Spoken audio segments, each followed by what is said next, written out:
We have an amazing, spectacular, wonderful guest joining us right now, Karla Hernandez-Mats, who's president of Educated We Stand. Hello, Karla.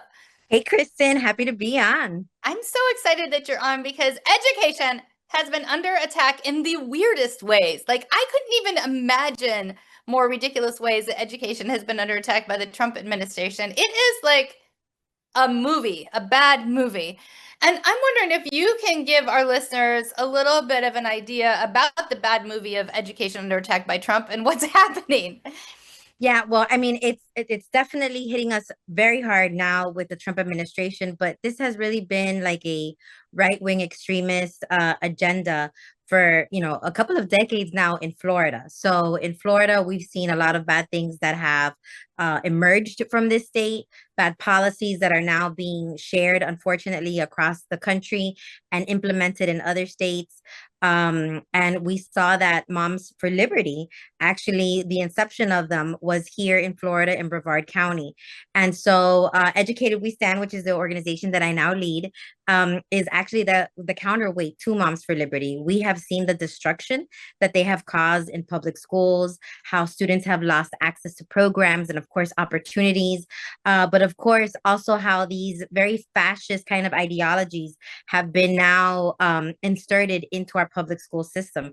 Florida now, unfortunately, ranks number one in the entire country with the number of book bans, and Mm. so it's crazy to think that this state likes to call itself, and in particular political leaders, the governor likes to say that this is the free state, and it's not. There's all these bans, all this censorship, all these things that are being implemented and that are attacking public education are all signs of fascist ideology and of course suppression of people and the taking away of opportunities for kids.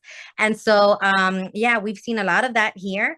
Censoring of teachers. We also have probably one of the highest vacancies in the entire country. Earlier this year, the number was 3,000 teacher vacancies in the state of Florida.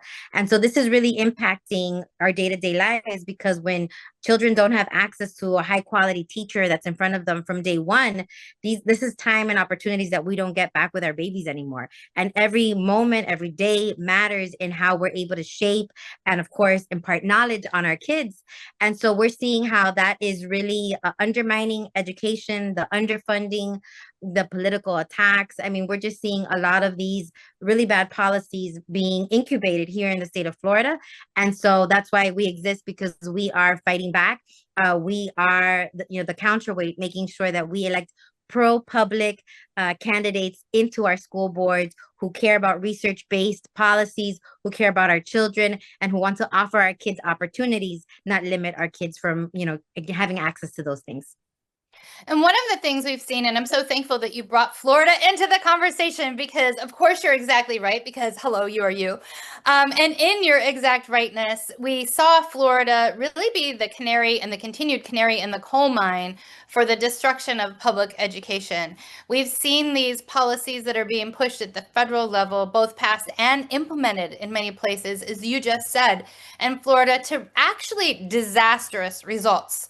We're getting reports from our members in Florida that the results include local schools having to close because there's no longer enough funding for the local schools or enough teachers for the local schools. So now people have to drive farther to try to find places for their kids to go to school. Education is becoming less accessible, less universally available, and less ready to actually reach students where they are so students can actually learn.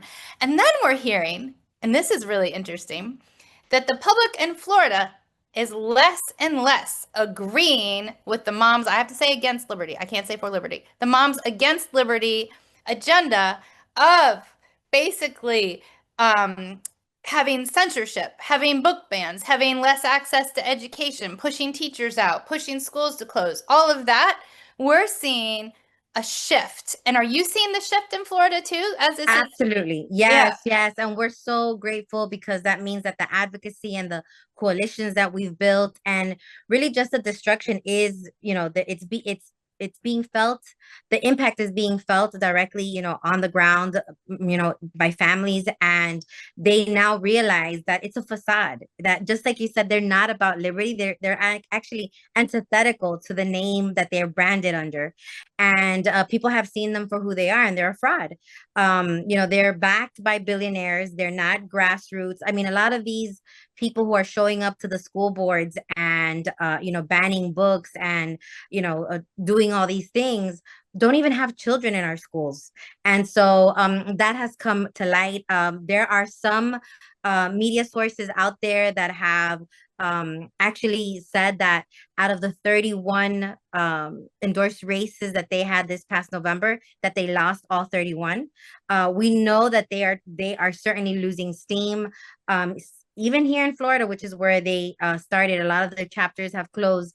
And so I'm glad that you are bringing this up, because this is part of the education piece that we like to make sure that is being implemented. Parents need to, understand the difference between the misinformation, disinformation, and propaganda that they're putting out there. That we don't have teachers that are teaching kids things that are not, research based or that are age appropriate. We're seeing how the book bans are removing Black and brown authors, LGBTQ plus authors. So it's not about banning a particular content which doesn't exist, when they keep on saying that we're trying to sexualize children in some way. What it is, it's about oppressing people and erasing people and eliminating histories. And so we're seeing that they have definitely lost a lot of steam, that people are not happy. And we're also seeing that there are rank and file parents that are saying, well, what do I do? How do I get involved? How do I know more about what's happening and how this is impacting our students? And that's, I think that's perfect, because that is the kind of educated community that we want to have.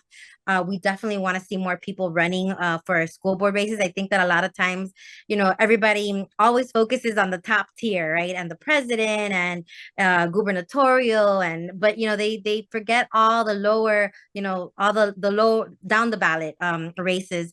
And so because they're not lower, they're just down the ballot, and so we want to let people know that, yes, you need to know who your school board member is. A lot of people don't know who that person is. And then when there are candidates out there running, what do they stand for? Do they care about mental health in our schools? Do they care about making sure that we're giving access to every kid, no matter their race, their ethnicity, whether they're rural or urban, or they have a disability? How do we ensure that we are giving every single child access to a high quality public education?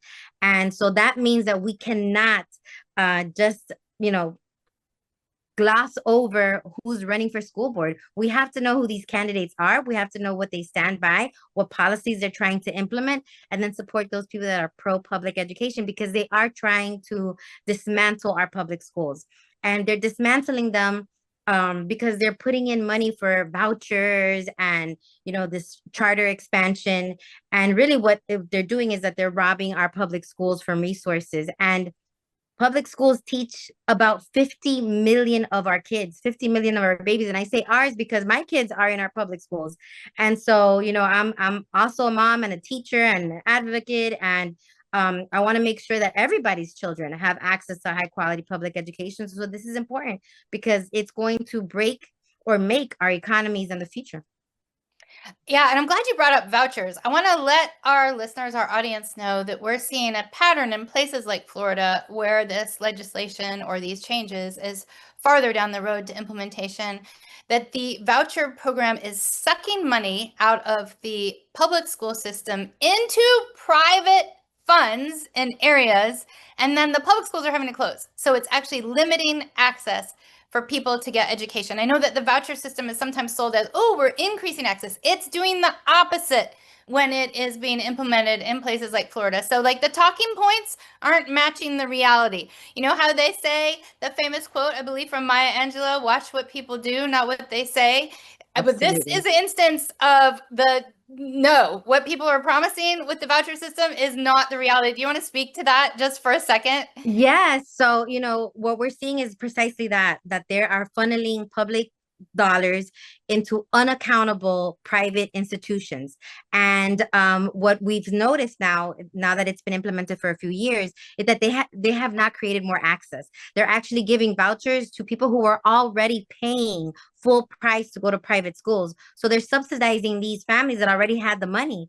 And I think Diane Ravitch, she was able to explain it really clearly recently. She said, "Look, if you want to have a private security for your school, for your house, that's fine, but then you have to pay for it, because at the end of the day, our community pays for the public police to make sure that they secure everybody. And it's the same thing for public schools. We have to make sure that we have the funding for our public schools.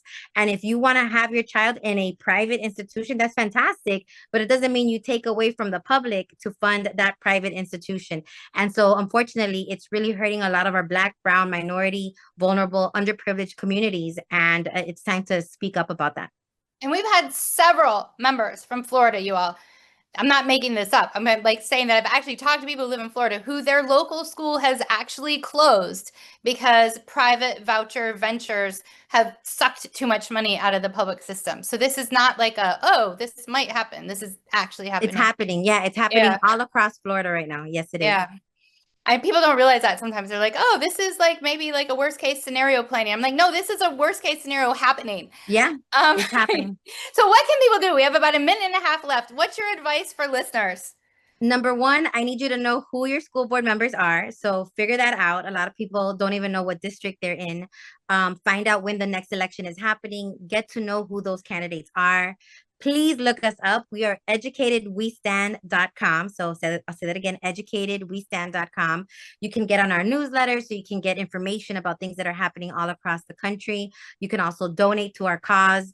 We are here to help not only recruit, but support and elect pro-public education candidates all across this country, but very specifically right now, we're looking at swing states. We want to make sure that we are able to kick out those Moms for Liberty candidates that are dismantling our public schools, and that we support pro-public education candidates that are going to be sensible, research-based, and really have the well-being of our kids in mind, because we know that education is the cornerstone of democracy. So check us out, Educated We Stand. Make sure you vote and that you're voting down ballot for people who care about our schools and our communities. Thank you so much for being on. Karla Hernandez-Mats, president of Educated We Stand. Hello. Really appreciated talking with you. Thank you for sharing all of what's actually happening in real life and how to take action. So thank you, thank you, thank you. Thank you for being an amazing mom and advocate and doing this kick-ass show. Thank you, thank you. Right back to you. Thank you.